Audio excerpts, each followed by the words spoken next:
basically Nate Diaz and Jake Paul, right? They've been going at it. Jake Paul says to Nate, "You have 6 times as many losses as Ben Askren. Let that sink in." And Nate Diaz says, "He sucks, Jake. You'd get smoked in a real fight, though. You can't really fight. Boxing matches with wrestlers only. Let that sink in." Ben decides to chime in and says, "Nate is right. I sucked at boxing. He sucks at MMA. If he wants me to prove it, I can be in the USADA pool tomorrow. Would be happy it'd be the last fight in his contract." Jake Paul says, "I own the entire city of Stockton. Let that sink in." And Askren says, "You would have to be an idiot to think Nate beats me in an MMA fight." It doesn't end there. Askren then says, "Real men run towards danger. Cowards run away." And there's a picture of Askren getting kneed in the face by Masvidal and Nate Diaz running away from Masvidal. I don't think he's running away. He is coming in for a flying sidekick, actually going towards Masvidal because no one from the 209 runs away. You obviously didn't watch that fight. That's John. My story, and I'm sticking to it.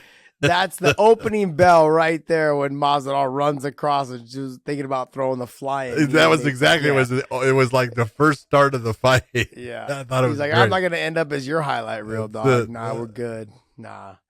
Yeah, I think it's fun. I think it's good banter all the way around. I still believe that Nate, and I said this over a month ago, I still believe Nate is just going to fight his last fight, and he's going to bounce out, potentially try to work on a fight with Jake Paul or whoever else in a boxing. Okay, before you go any farther with that, since you say that he's going to fight his last fight, who will his last fight be?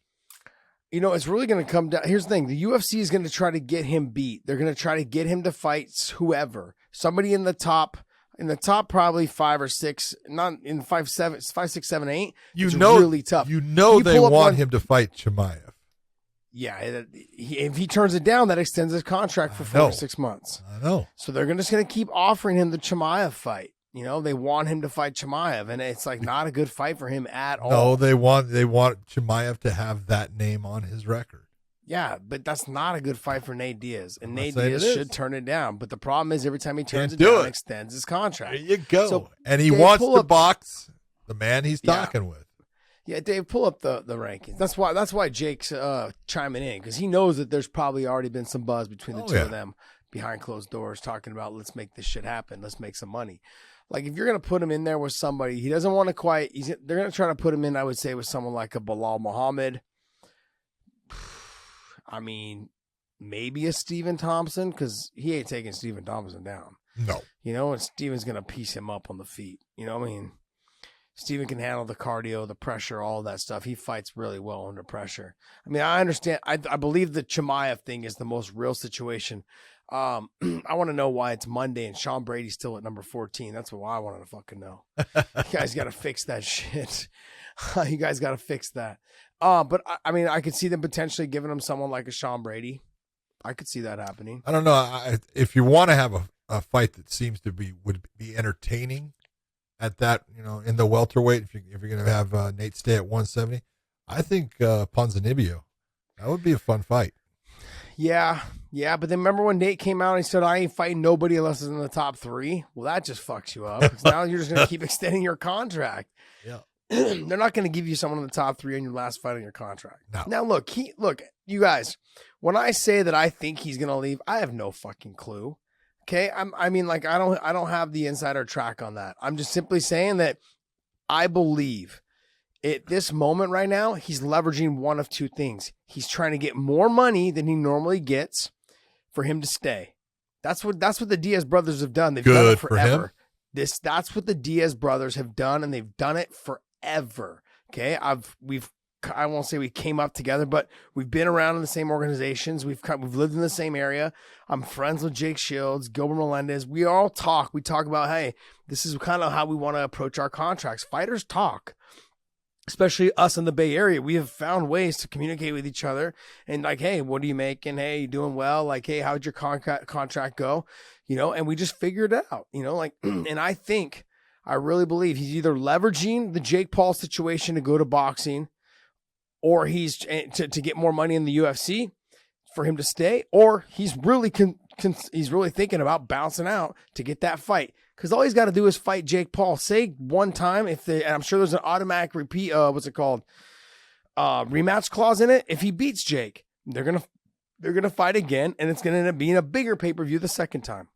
And so they're gonna make a ton of money. I'd say that probably between the two of them for those two boxing matches, they probably make anywhere between 8 to 15 million. And that's more than he is making in the UFC. I'm just being honest. Right. And so if that's the case, he's only got to fight 2 times to make, let's say, if he makes 16 to 18 million dollars for 2 fights, that's more than he's made in any of his UFC fights. So why not? Why would he not go and bounce out? I mean, I don't know I can't say really what he made for the Conor fight. The second Conor fight, he made very good. The second Conor fight, I'm sure he made really good money. It wasn't 8, but he made good money. Yeah, he made good money.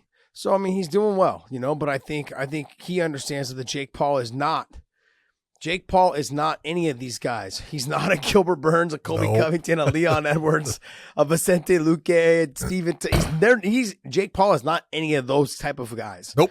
And in boxing, when you don't have to worry about getting kicked, Nate's biggest weakness is not learning how to check kicks, and he's not physically strong. So those are his weaknesses. He can't wrestle. He's not a very good wrestler. He's got a great guillotine, great triangle, great submissions.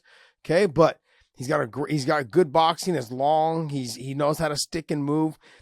But his issue is leg kicks with the calf kick coming in now. It's going to take away from a lot of what he does, and people are figuring that out.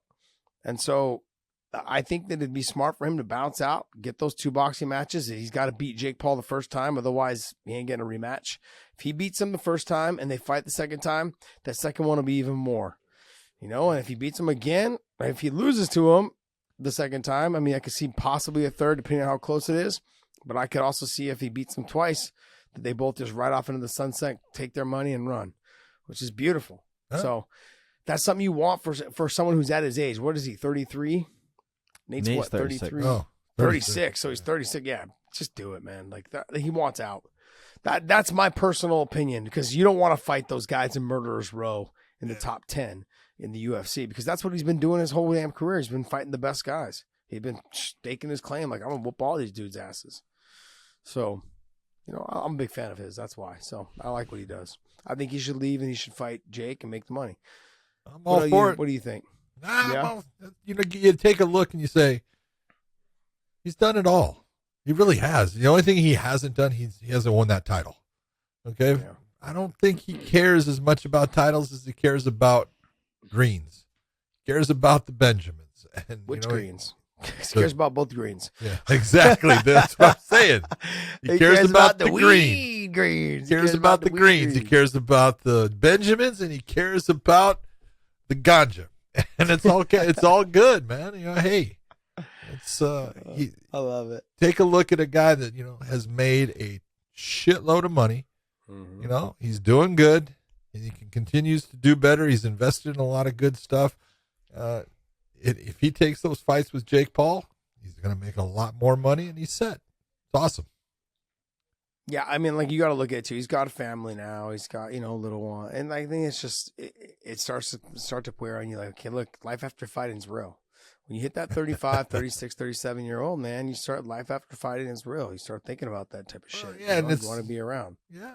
So, you got other things that are important.